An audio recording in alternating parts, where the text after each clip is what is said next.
It's time for another general election, and that means another explainer on how the Westminster voting system works before you cast your vote on the 12th of December. Or should I say how it doesn't work.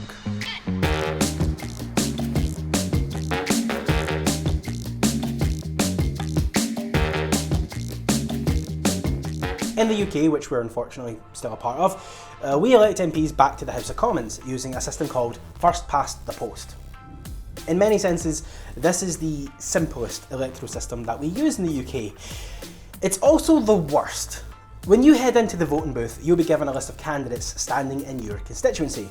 You put an X beside their name, and whoever gets the most votes gets the seat. That's it.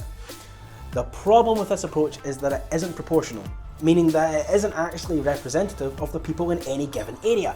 If you didn't vote for the winning candidate, then your vote has quite literally counted towards nothing.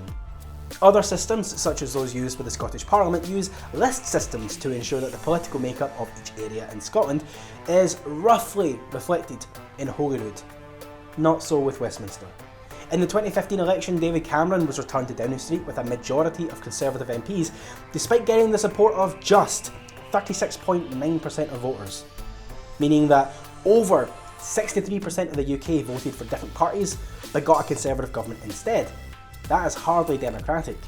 It gets worse though, because this broken system has historically benefited right-wing politicians. Over the last few decades, centrist and left-wing voters had a range of parties they could support. The SNP, Labour, the Greens, the Liberal Democrats. Meanwhile, the right had a single choice: the Conservatives.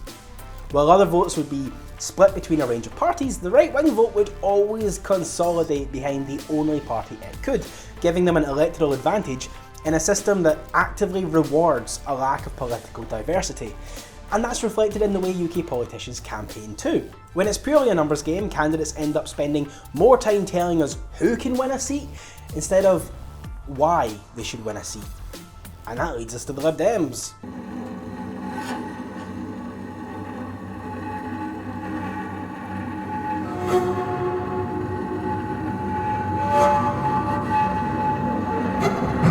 More often than not, we're forced to pick the least worst option who might be able to win in our area, instead of being able to support candidates who actually reflect our politics. And that only leads to further disillusionment. The UK system is broken, and the big parties who benefit from that aren't interested in fixing it, not while it keeps them in power.